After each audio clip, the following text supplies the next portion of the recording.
warahmatullahi wabarakatuh. Alhamdulillahi alamin. Wa bihi nasta'inu ala umuri dunya waddin. Nasta'inuhu wa nastaghfiruh. Wa na'udzu billahi min shururi anfusina wa min sayyiati a'malina. فمن يهده الله فلا مضل له ومن يضلل فلا هادي له. أشهد أن لا إله إلا الله وحده لا شريك له وأشهد أن محمدا عبده ورسوله لا نبي بعده. أما بعد. Puji syukur kehadirat Allah Subhanahu wa taala yang masih melimpahkan rahmat dan nikmat. Kita bersyukur dengan mengucapkan Alhamdulillahirabbil alamin. Kemudian tidak lupa pula bersalawat kepada Rasulullah dengan mengucapkan Allahumma salli ala Sayyidina Muhammad wa ala ali Sayyidina Muhammad. Dan bersalam kepada Rasulullah dengan mengucapkan Assalamualaikum ya Rasulullah. Alhamdulillah, kembali kita meneruskan pengajian akhlak mulia. Yang pada kali ini kita akan teruskan kepada akhlak yang ke-78 dari 120 akhlak mulia. Akhlak yang ke-78 yaitu adab kita sebelum tidur dan setelah tidur atau ketika bangun tidur. Adab sebelum tidur, kemudian ketika sudah bangun dari tidur. Allah Subhanahu wa taala menerangkan bahwasanya tidur adalah nikmatnya yang akan membuat diri kita menjadi segar kembali. Karena tidur itu adalah istirahat. Di dalam surah An-Naba ayat yang ke-9 Allah Subhanahu wa taala berfirman, A'udzu billahi minasyaitonir rajim. Wa ja'alna naumakum subata. Dan kami jadikan tidurmu itu sebagai istirahat. Berarti tidur adalah nikmat Allah Subhanahu wa taala. Allah beri kita tidur, maka yang tadi badan kita penat, dengan tidur maka badan kita kembali segar. Ini adalah nikmat dari Allah Subhanahu wa taala yang semestinya kita syukuri. Tidur yaitu tercabutnya roh dari badan. Allah yang mengeluarkan roh itu dari badan. Kemudian apabila Allah berkehendak untuk mengembalikannya ke badan, maka kita bangun. Apabila Allah tidak berkehendak untuk mengembalikannya ke badan, maka kita mati. Jadi beda antara tidur dengan mati adalah apabila tidur, nanti ruh itu akan dikembalikan ke badan. Apabila mati, ruh itu tidak lagi dikembalikan ke badan. Persamaannya adalah baik itu tidur ataupun mati, dua keadaan, tidur, mati, kedua-duanya ruh itu dikeluarkan dari badan. Dari mana kita tahu? Dari Al-Quran. Allah Subhanahu wa taala berfirman di dalam surah Az-Zumar ayat yang ke-42. Allahu yatawaffal anfusa hina mautiha. Dialah Allah yang mewafatkan diri apabila sudah tiba kematiannya. Wallati lam tamut, dan yang belum lagi ditetapkan kematiannya, fi manamiha, yaitu baru hanya ditetapkan bukan kematian tetapi tidurnya. Jadi ada mati, ada tidur. Kemudian penjelasan, ini baru pangkal ayat. Lanjutannya adalah sebagai penjelasan. Fayumsikul lati qada 'alaihal maut. Allah tahan, fayumsik, Allah tahan ruh yang dicabut dari badan seseorang, Allah tak kembalikan. Kalau Allah tidak kembalikan, berarti orang tersebut mati. Kemudian penjelasan berikutnya tentang tidur pula. Wa yursilul ukhra ila ajalin musamma, dan Allah tak tahan roh itu ketika sudah dicabut dari badannya, tapi Allah kembalikan ke badan sampai ajal yang telah ditentukan. Berarti apabila dikembalikan ke badan, maka manusia itu bangun. Jadi tidur, bangun, sama-sama proses, yaitu roh keluar dari badan, mati apabila roh tidak kembali lagi ke badan, kemudian tidur, roh itu kembali ke badan. Apabila kembali ke badan, maka kita pun bangun.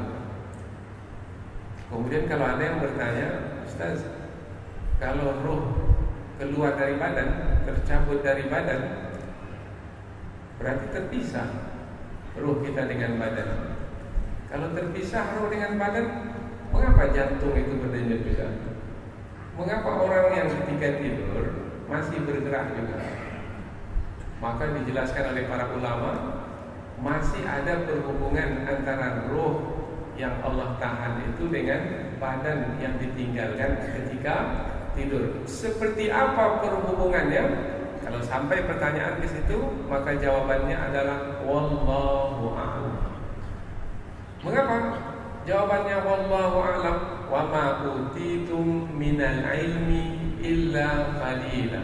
Yas'alunaka 'anil ruh. Mereka bertanya kepadamu tentang ruh. Qulir ruh min amri rabbi. Katakanlah ruh itu adalah urusan Rabbku, urusan Tuhanku. Wa ma utitum minal ilmi, tidaklah kamu diberi ilmu illa qalilan, kecuali sedikit. Yang mau kita bahas bukanlah tentang hakikat tidur, tidak. Yang mau kita kaji sekarang ini adalah adab sebelum tidur, yang mana tidur itu adalah urusan Allah. Yang tidur itu adalah istirahat yang merupakan nikmat Allah, sehingga badan kita yang tadinya penat, capek, setelah tidur menjadi segar kembali. Maka doa ketika bangun tidur, alhamdulillah, segala puji bagi Allah. Kita mulai pembahasan tentang adab mulia sebelum tidur. Sebelum tidur adalah berakhlak mulia apabila seseorang itu mengevaluasi dirinya sepanjang bangunnya. Apabila dia bangun pukul 4 pagi, umpamanya, kemudian dia tidur lagi di malam hari pada awal malam pukul 10 umpamanya, atau pukul 11, maka hendaklah dia memuhasabah diri. Muhasabah maknanya mengevaluasi diri. Ya ayyuhalladzina amanu, wahai orang-orang beriman, ittaqullah, bertakwalah kepada Allah, wal tanzur nafsum ma qaddamat lighad. Hendaklah setiap diri memperhatikan apa yang telah ia kerjakan, apa yang telah dia kerjakan selama ia bangun pada hari itu. Hendaklah memperhatikan apa yang telah ia kerjakan untuk hari esoknya. Hari esok yang dimaksudkan itulah hari akhirat. Nah, satu hari saya bangun pada hari ini, apa yang saya buat? Mulai dari bangun pagi, apa Apa yang saya kerjakan? Setelah itu saya buat apa? Saya menemui siapa? Saya menyelesaikan tugas apa? Untuk diri saya, untuk keluarga saya, untuk masyarakat saya, untuk umat saya, untuk rumah saya, untuk tetangga saya, untuk masjid tempat kita berkumpul bersama-sama di sini. Apa yang sudah saya kerjakan hari ini? Muhasabah. Adakah yang baik yang kita kerjakan atau yang buruk? Yang baik, bersyukurlah kepada Allah. Fa bi ni'mati rabbika fahaddits. Dan dengan nikmat Allah yang telah diberikan kepada kita, kita syukuri. Tapi kalau yang buruk yang kita kerjakan, maka bersegeralah bertaubat kepada Allah. Mana kita tahu apabila kita mati di waktu kita tidur, yaitu Allah keluarkan roh kita, kemudian Allah tidak kembalikan lagi. Berapa banyak orang yang tidur, tetapi tidur untuk selama-lamanya. Jadi yang pertama, adab yang pertama adalah memuhasabah diri. 5 menit. Kalau bisa lebih panjang, 10 menit. Supaya kita mengetahui apa yang telah kita kerjakan. Apabila sudah baik, bagaimana hari esok lebih baik lagi. Karena barang siapa yang hari ininya lebih baik dari semalam, beruntung. Tapi kalau sama saja, rugi. Kalau lebih buruk dari yang semalam, dilaknat oleh Allah Subhanahu wa taala karena tidak menjaga nikmat yang telah Allah berikan kepadanya. Adab yang kedua sebelum tidur, yaitu apabila rasanya sudah mulai mengantuk, maka segeralah tidur. Jangan tidur lewat malam. Karena apabila tidur lewat malam, maka nanti bangunnya pun lewat. Dari sunnah Rasulullah SAW yang dikerjakan oleh Rasul, seperti yang diriwayatkan oleh Aisyah radhiyallahu anha, istri Rasulullah SAW, bahwasanya Rasulullah cepat pergi tidur. Jadi Rasulullah tidur di awal malam. Hadis riwayat Imam Al-Bukhari dan Muslim. Anna Rasul, sesungguhnya Rasulullah, kana yanamu fi awalil lail. Sesungguhnya Rasul itu tidur di awal malam. Wa yaqumu akhirahu. Kemudian Rasulullah bangun di akhirnya, di sepertiga malam yang terakhir. Sepertiga malam yang terakhir. Kalau malam itu 12 jam dibagi 3, berarti 4 jam terakhir. 4 jam terakhir bangun, fayusalli, kemudian Rasulullah salat.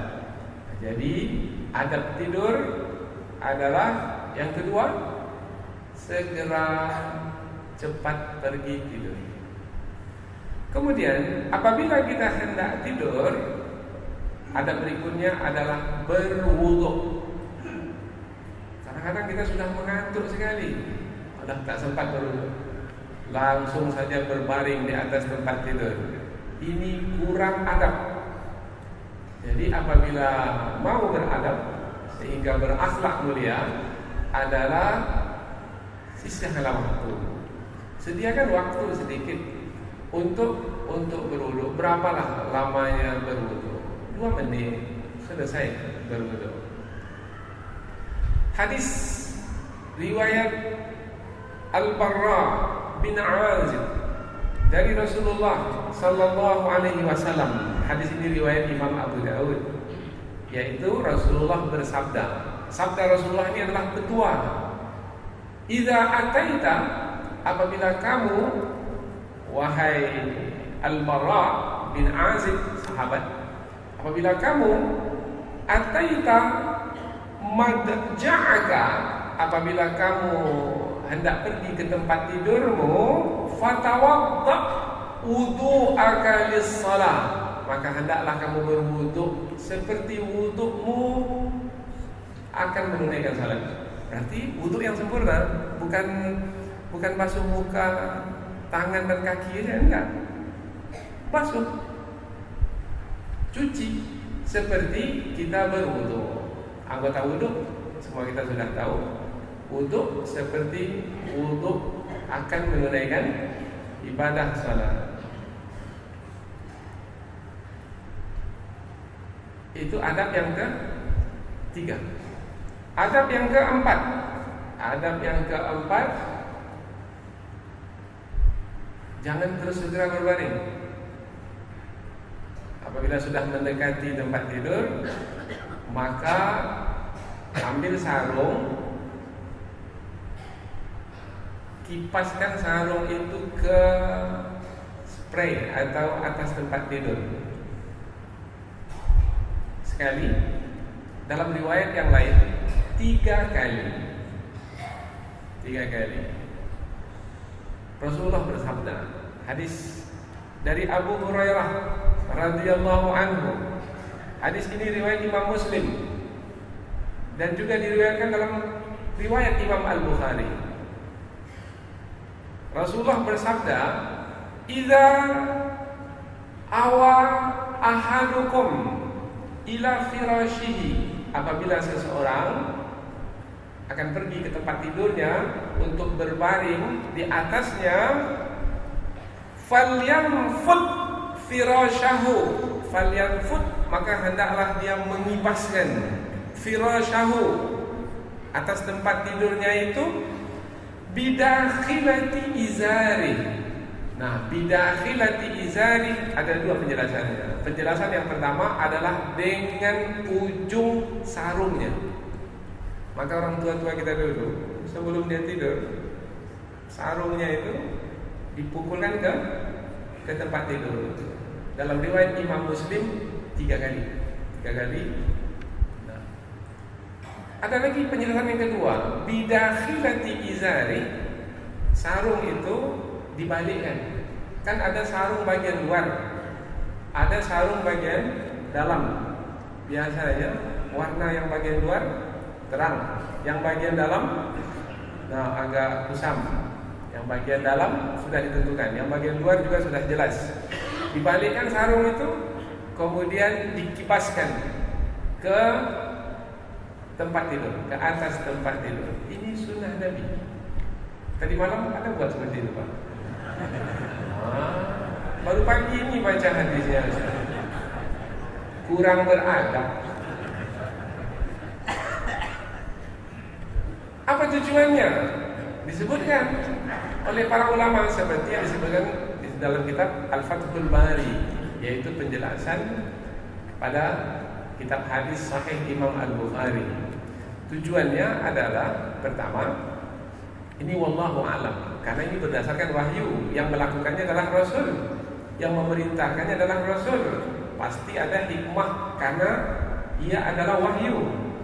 Tetapi para ulama menjelaskannya, pertama, sebabnya adalah karena boleh jadi ada sesuatu yang mungkin akan mendatangkan kemudaratan, entah hewan atau apa barang yang mungkin apabila kita tidur di situ akan mendatangkan kemudaratan kepada badan kita. Mana tahu naik kalajengking di situ, lipat.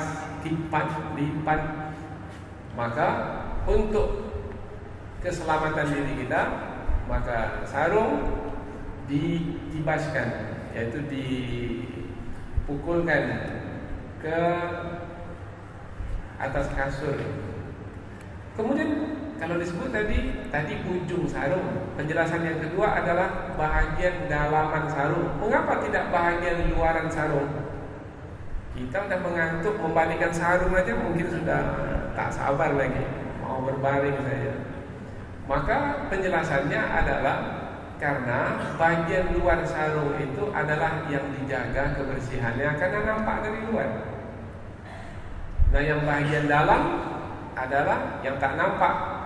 Maka untuk menjaga sarung itu supaya dia tidak kotor, senantiasa nampak bersih dari luar, maka yang dipukulkan ke tempat tidur itu adalah yang bahagian dalam. Ini akan mudah kita pahami kalau kita melihat kenyataan yang ada di Timur Tengah, di padang pasir.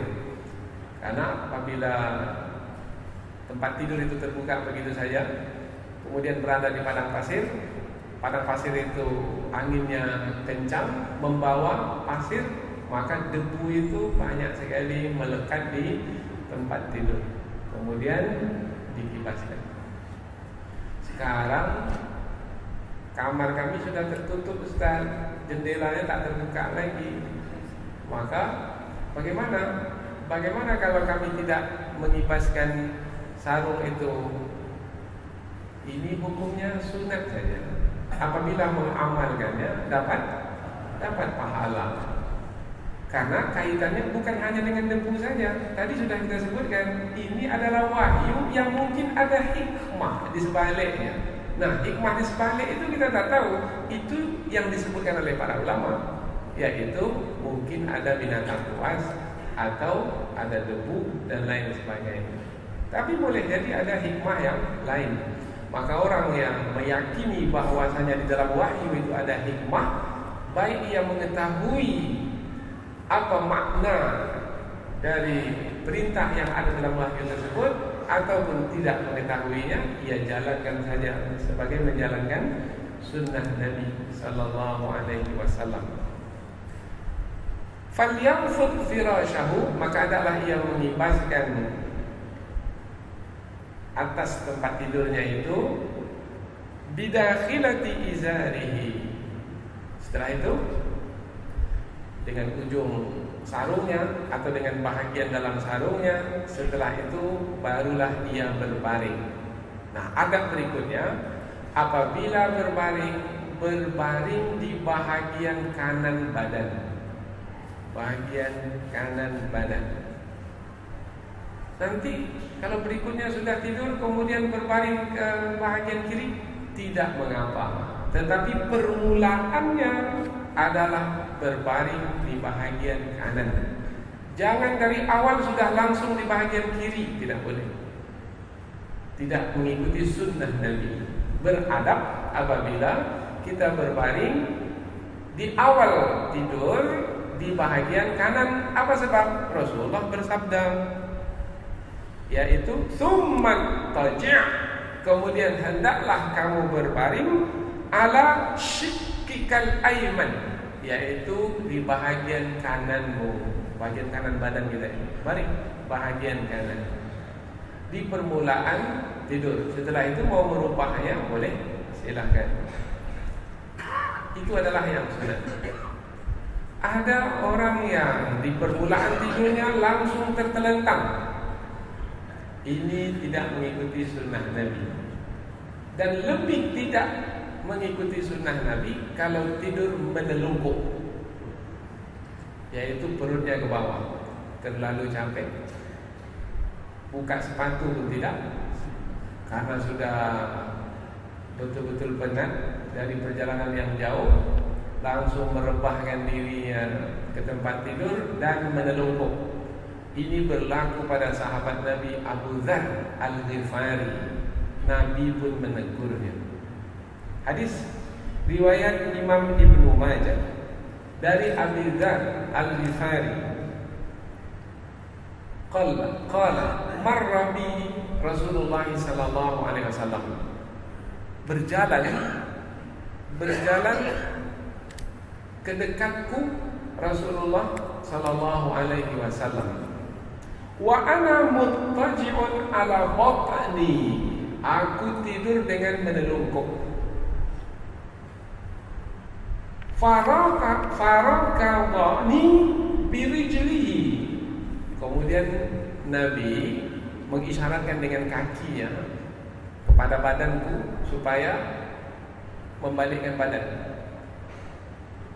Kemudian Rasulullah bersabda, wa qala, ya Junaid, wahai Abu Dzar Al-Ghifari.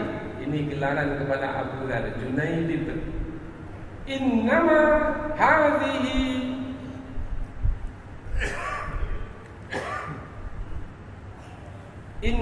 hadhihi dij'atu ahli nar. Allahu Akbar. Ini yang tidur seperti ini ini adalah tidur penghuni neraka. Hadis riwayat Imam Ibnu Majah. Jadi siapa yang tidur menelungkup itu adalah tidur penghuni neraka. Di masjid pula lagi. Maka betul-betul ahli neraka.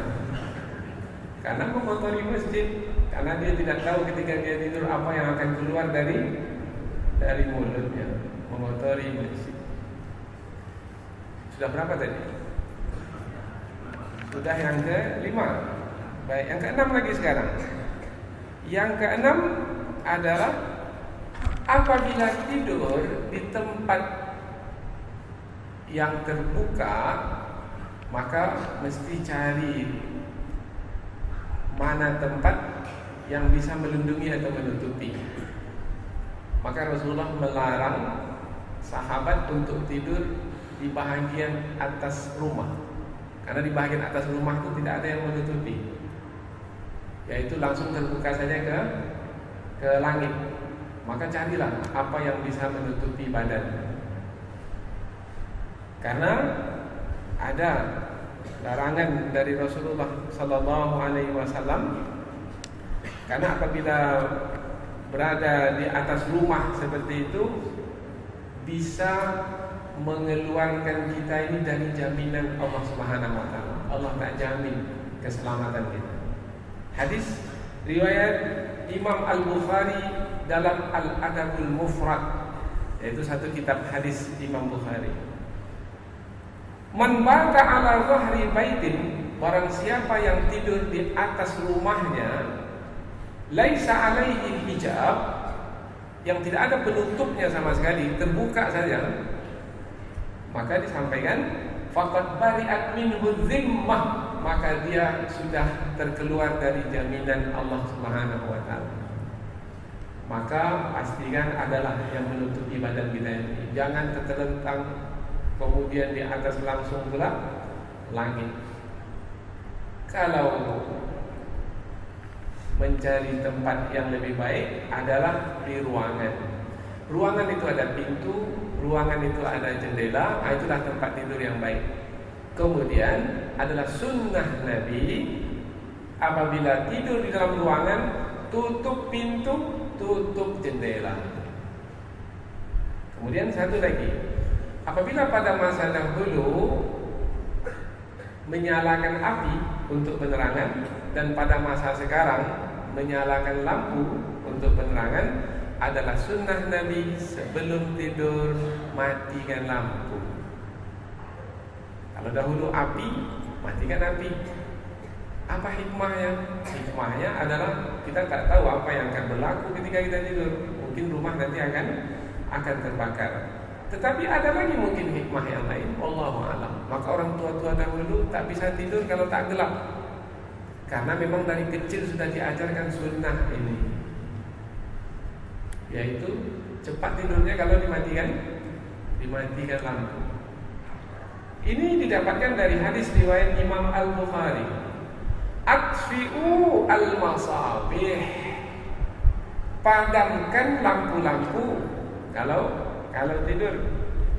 Idza raqadtum, apabila kamu tidur.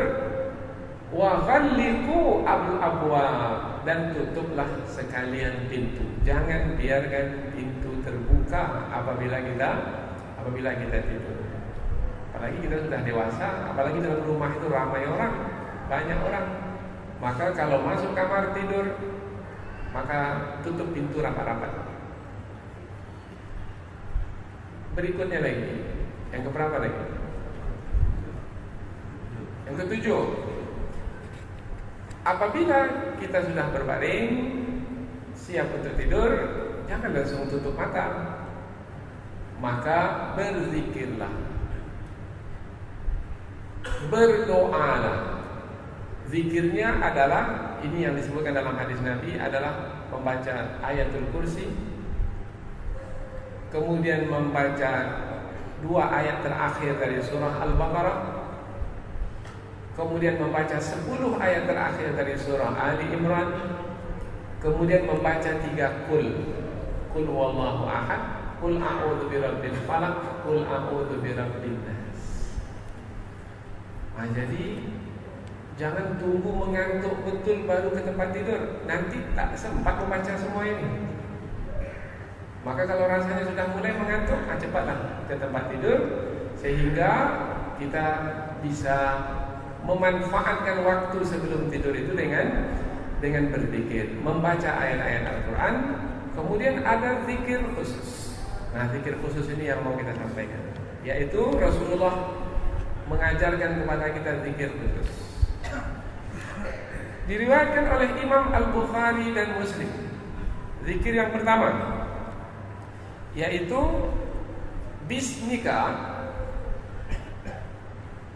Bismika Rabbi wada'tu jambi ilaika.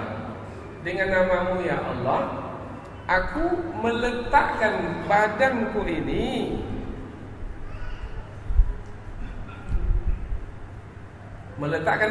karena kita sudah berbaring di tempat tidur. Wabika arfa'u, dan dengan pertolonganmu ya Allah, aku akan mengangkatnya kembali, yaitu ketika sudah bangun nantinya. Jadi dengan memohon pertolongan Allah Subhanahu wa ta'ala. Kemudian berikutnya lagi adalah ini permohonan kepada Allah. In amsakta nafsi, apabila engkau menahan ruhku ya Allah. Amsak, menahan ruh, tidak mengembalikannya lagi ke badan. Kalau tidak mengembalikan ke badan berarti terus mati. Maka farhamha, maka kasihanilah dia ya Allah. Wa in arsaltaha, apabila engkau mengembalikan ruhku ke badanku kembali, fahfazha, maka peliharalah dia ya Allah. Bima tahfazu bihi ibadaka salihin, seperti mana engkau memelihara hamba-hambamu yang saleh. Ini zikir ketika kita akan tidur. Ada lagi zikir yang lain. Zikir ini yang biasa kita amalkan, yaitu Allahumma aslamtu wajhi ilaik, ya Allah aku menyerahkan wajahku ini kepadamu. Wa fawwadtu amri ilaik, dan aku menyerahkan urusanku kepadamu. Aku tak tahu apa yang akan berlaku ke atas diriku ketika aku tidur. Ada salah seorang dari sahabat ayah saya dahulu. Sahabat ayah ini tinggal di Padang dengan keluarganya, dengan istrinya dan anak-anak. Tak tahu apa yang berlaku ketika tidur. Berlaku kebakaran. Istri dan anak-anaknya terbakar hangus. Tinggal dia seorang saja yang selamat. Mana kita tahu apa yang akan berlaku ke atas diri kita. Wa alja'tu dhahri ilaik, dan aku mengembalikan belakangku ini, punggungku ini kepadamu ya Allah. Rahbatan wa raghbatan ilaik, dengan rasa takut kalau engkau tak menerimanya, dengan rasa harap apabila engkau menerimanya ya Allah. La malja'a wa la manja minka illa ilaik, tidak ada ya Allah tempat kembali, dan tidak pula ada tempat berlindung darimu kecuali kepadamu. Jadi kembali kepadamu, berlindung kepadamu. Amantu bi kitabika alladhi anzalt, aku beriman ya Allah kepada kitab suci yang telah engkau turunkan. Wa bi nabiyyika alladhi arsalt, dan aku beriman kepada rasul yang telah engkau utus. Ini lanjutan dari hadis. Apa manfaat, apa kebaikan yang akan kita terima kalau kita berzikir dengan zikir ini sebelum tidur? Rasulullah bersabda, hadis ini riwayat Imam Abu Dawud, fa in mitta, kalau kamu ditakdirkan mati, setelah berzikir itu tidur kemudian mati, roh tak kembali lagi. Apabila ditakdirkan kamu mati, mitta alal fitrah, kamu mati dalam keadaan fitrah. Fitrah mananya? Suci, seperti ketika kita lahir dari rahim ibu kita. Kullu mauludin yuladu alal fitrah, setiap yang lahir dilahirkan dalam keadaan fitrah. Berarti matinya itu mati dalam keadaan fitrah. Mati dalam keadaan fitrah berarti hatinya bersih suci. Orang yang hatinya bersih suci, maka nanti di hari akhirat akan mendapatkan kehidupan yang menyenangkan. Yauma la yanfa'u malun wala banun illa man atallaha biqalbin salim. Hari di mana tidak bermanfaat harta benda dan anak-anak kecuali orang yang datang bertemu dengan Allah matinya itu biqalbin salim, dengan hati yang bersih suci. Zikir ini bagus untuk diamalkan. Kemudian apabila kita selesai membaca zikir-zikir tersebut, tutup dengan doa. Doa ini pendek. Inilah doa yang biasa diajarkan pada waktu kita kecil-kecil dahulu. Kalau tak juga membaca doa ini memang keterlaluan. Bismika Allahumma ahya wa amut. Ya Allah, dengan namamu aku bangun besok pagi, dan dengan namamu aku tidur pada malam ini. Bismika Allahumma ahya hidup, bangun karena roh dikembalikan ke badan. Amut sebenarnya maknanya mati, bukan tidur, karena tidur itu adalah tercabutnya roh dari badan. Tapi ada juga pendapat ulama, tapi kita tidak mengkajinya. Ada yang mengatakan bahwasanya pada diri kita itu ada dua jiwa. Ada dua jiwa, yaitu jiwa yang pertama dan jiwa yang kedua. Ada yang mengatakan apabila mati kedua-duanya itu tercabut dari badan. Apabila tidur satu jiwanya yang tercabut, satunya masih tersisa di badannya. Tapi kita tak mau masuk ke pembahasan itu pembahasan sudah terperinci. Karena pengajian kita ini adalah adab.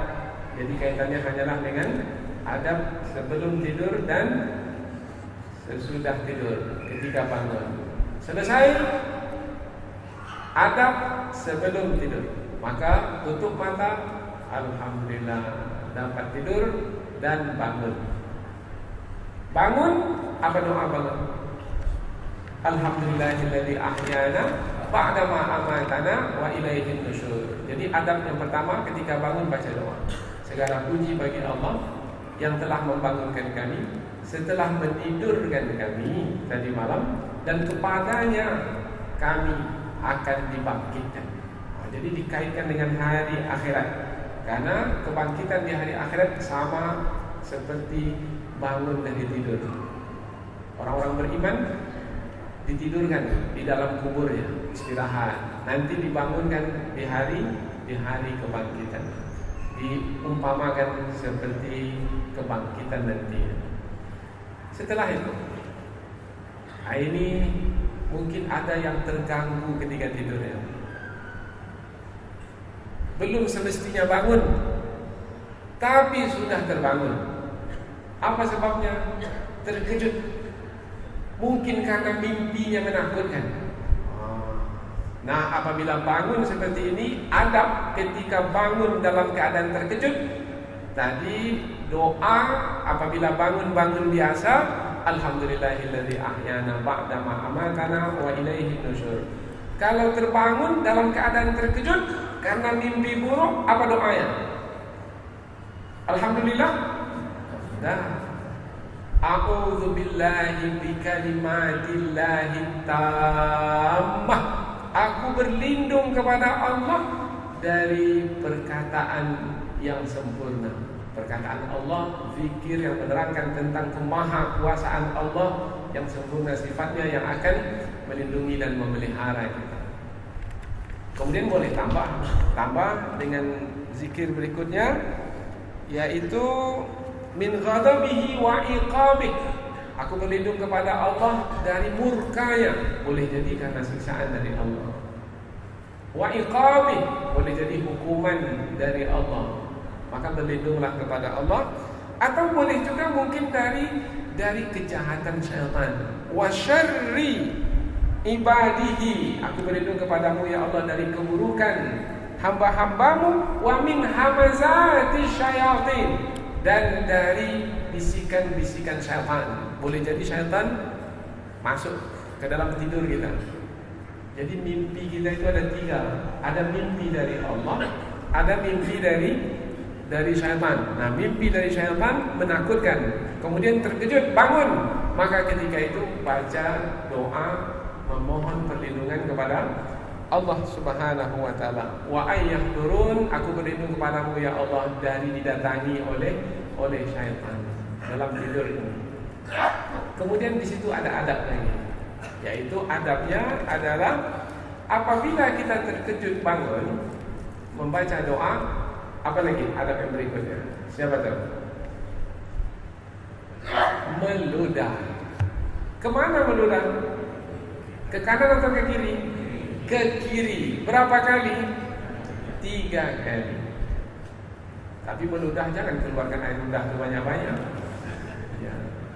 Maka ada yang mengatakan falyamfus, meludah sedikit 3 kali ke kiri. Itu adab. Apa hikmahnya? Wallahu a'lam. Ini adalah hadis Rasulullah. Banyak di antara hadis itu yang kita tak tahu apa hikmah, apa kandungan dari hadis tersebut. Tapi itulah dia hadis Rasulullah sallallahu alaihi wasallam.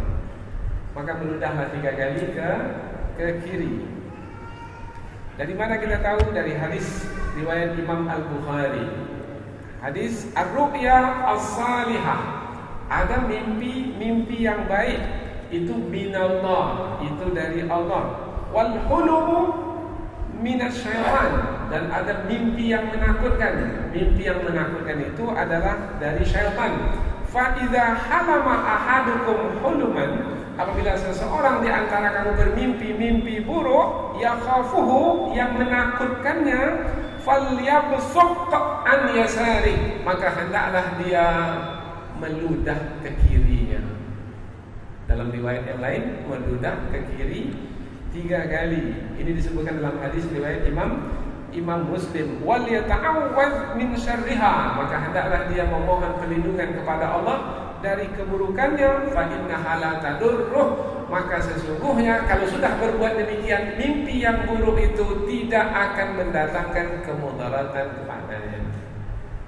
Karena ada orang yang tertekan karena mimpinya. Karena mimpinya itu menakutkan, maka membuatnya menjadi takut. Caranya hilangkan ketakutan dengan berzikir, mohon perlindungan. Satu lagi adalah dengan meludah ke kiri 3 kali.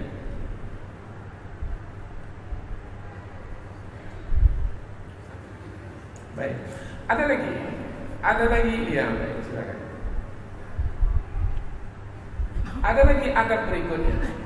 Apabila kita sudah bangun, kemudian kita berzikir, berdoa, doa bangun tidur. Berikutnya lagi adalah ini sunnah Rasulullah. Tangan kita ini kita usapkan ke mata untuk menghilangkan kantuk. Apa sebab? Sebab kadang-kadang sudah duduk dari tempat tidur itu, menguap lagi, kemudian berbaring lagi, padahal waktu subuh sudah dekat. Padahal kalau bangun malam itu kemudian salat tahajud akan mendapatkan kedudukan yang tinggi. Maka usapkanlah tangan itu ke mata. Ini disebutkan di dalam hadis Rasulullah sallallahu alaihi wasallam. Hadis riwayat Imam Muslim. Jadi hadis ini hadis sahih. Yaitu Rasulullah bersabda, ini menerangkan tentang Rasulullah. Rasulullah sendiri yang melakukannya. Yamsahun nauma, Rasulullah menghilangkan kantuk itu an wajhihi, dari wajahnya, biyadihi, dengan tangannya. Hilangkan. Ada buat tadi malam seperti itu? Tak buat juga. Banyak berarti yang tak kita buat ini. Bangun-bangun begitu saja. Maka usapkanlah. Apalah susahnya mengusapkannya? Sekali aja cukup. Berarti sudah mengamalkan sunnah Rasulullah. Berikutnya lagi adalah, nah ini sunnah Rasulullah berikutnya, yaitu pergi segera ke tempat berwudu. Pergi segera ke tempat berwudu. Apa sebab? Sebab ada hadis Nabi, sesiapa yang bangun tidur, ketika dia bangun tidur, maka terdapat 3 ikatan syaitan. Pernah dengar hadis Nabi ini? Apabila dia pergi berwudu, kemudian dia berwudu, maka lepas ikatannya. Sebelumnya dia berzikir, alhamdulillah, lepas 1 ikatan, lepas 1 ikatan di matanya itu. Pergi berwudu, lepas lagi 1 ikatan. Kemudian apabila dia salat, maka lepaslah ketiga-tiga ikatan syaitan yang ada di matanya. Jadi untuk melepaskan ikatan syaitan yang ada di mata, sehingga kita tidak tidur kembali, hilang peluang untuk berbuat baik, beramal banyak, maka cepatlah segera pergi ke tempat wudu. Adab pula berikutnya lagi. Apabila kita pergi ke tempat berwudu, biasanya di negeri Arab sana, air itu sudah disediakan di dalam bejana. Air dalam bejana, maka adalah beradab apabila tidak mencelupkan tangan itu langsung ke dalam bejana. Yaitu apabila kita mau menggunakan air bejana, basuh dulu tangan itu, dibasuh. Jadi jangan masukkan tangan ke dalam air bejana. Apa sebab? Sebab Nabi menyebutkan kamu tak tahu di mana tanganmu itu berada tadi malam. Kita mana tahu tangan itu kemana-mana perginya tadi malam. Maka nanti bisa mengotori air bejana yang bersih suci itu. Maka bersihkan dahulu tangan itu, barulah kemudian berwudu dengan air bejana tersebut. Ini disebutkan juga oleh Rasulullah Sallallahu Alaihi Wasallam dalam hadis baginda. Hadis riwayat Imam Muslim. Idza staiqadha ahadukum min naumihi, apabila seseorang bangun dari tidurnya, fala yaghmish yadahu fil ina, jangan dia memasukkan tangannya ke dalam bejana, ke dalam air yang berisi, yang dalam bejana yang berisi air, hatta yarsilaha salasan, sehinggalah dia membasuh tangannya itu 3 kali. Jadi basuh tangan bagus-bagus. Kalau disebut 3 kali berarti bagus-bagus. Pastikan tangan itu sudah bersih betul, barulah boleh mencelupkan tangan itu ke dalam air yang terdapat di dalam bejana itu. Fa innahu la yadri aina batat yaduh, karena dia tak tahu di mana tangannya itu berada tadi malam. Hadis ini riwayat Imam Muslim. Dengan berwudu, kemudian kembali lagi ke tempat salat untuk menunaikan ibadah, maka dengan demikian kita sudah beradab dengan sempurna, mulai dari sebelum tidur sampai kita setelah bangun dari tidur. Mudah-mudahan apa yang kita pelajari ini ada manfaatnya insyaallah. Subhanakallahumma wa bihamdika asyhadu an la ilaha illa anta wa astaghfiruka wa atubu ilaik. Mohon maaf atas segala kesalahan dan kekurangan. Wabillahi hidayah wa taufiq. Wassalamualaikum warahmatullahi wabarakatuh.